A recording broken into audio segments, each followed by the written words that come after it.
Penguin Random House Audio presenta El descontento democrático, de Michael J. Sandel, narrado por Alejandro Vargas Lugo. Prefacio a la nueva edición. En los años transcurridos desde que se publicó la primera edición de este libro, el descontento democrático se ha hecho más profundo y se ha agudizado a tal punto que suscita dudas sobre el futuro del sistema en Estados Unidos. En esta nueva edición, que alarga el relato hasta la presidencia de Donald Trump y la pandemia de la COVID-19, pasando por los años de las administraciones de Clinton, Bush y Obama, intento explicar por qué. La primera edición se dividía en dos partes, una dedicada a la tradición constitucional estadounidense y otra relativa al discurso público sobre la economía, y mostraba cómo la filosofía pública del liberalismo contemporáneo se había ido desplegando en cada uno de esos terrenos. En esta nueva edición, he prescindido de la explicación constitucional y me he centrado en los debates sobre la economía. Observar la evolución de estos últimos durante la era de la globalización puede ayudarnos a entender cómo hemos llegado a este peligroso momento político. Prefacio a la edición original. A menudo parece como si la filosofía política residiera en algún lugar alejado del mundo real.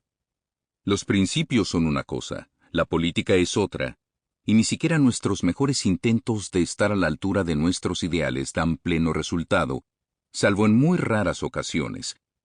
La filosofía puede satisfacer nuestras aspiraciones morales, pero en la política se tratan hechos refractarios a la teoría. Sin duda, habrá incluso quien diga que el problema de la democracia estadounidense es que nos tomamos nuestros ideales demasiado en serio, que nuestro celo reformista rebasa el respeto que deberíamos mostrar por la distancia entre la teoría y la práctica. Pero si la filosofía política es irrealizable en cierto sentido, también es inevitable desde otro punto de vista, pues la filosofía es una habitante original del mundo en que vivimos. Nuestras prácticas y nuestras instituciones son, en ese sentido, encarnaciones de la teoría. Difícilmente podríamos describir nuestra vida política, ni menos aún participar en ella, sin recurrir a un lenguaje preñado de teoría.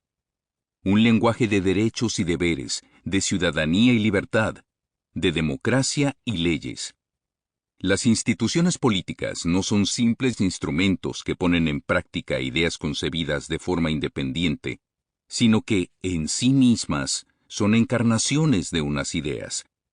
Por mucho que nos resistamos a abordar ciertas cuestiones fundamentales como cuál es el sentido de la justicia o cuál es la naturaleza de la vida buena, no podemos escapar al hecho de que siempre estamos viviendo una u otra respuesta a esas preguntas.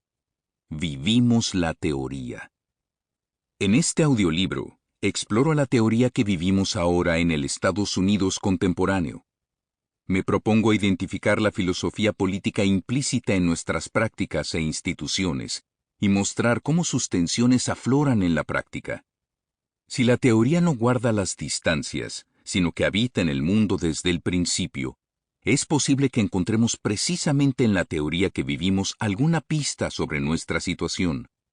Prestar atención a la teoría implícita en nuestra vida pública puede ayudarnos a diagnosticar nuestro estado político actual. También podría revelarnos que el dilema en el que se halla la democracia estadounidense no se debe solamente a la brecha entre nuestros ideales y nuestras instituciones, sino que implica asimismo otras brechas abiertas dentro del ámbito de los ideales en sí, y dentro de la autoimagen que se refleja en nuestra vida pública. Introducción a la nueva edición. La democracia en peligro. No le está yendo demasiado bien a la vida pública estadounidense. Un presidente derrotado en las urnas incita a una turba indignada a invadir el Capitolio Federal en Washington para impedir a través de la violencia que el Congreso confirme los resultados electorales.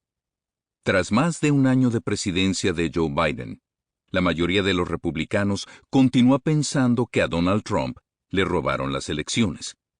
En medio de una pandemia que se ha cobrado la vida de más de 1 millón de estadounidenses, las airadas disputas Sample complete. Ready to continue?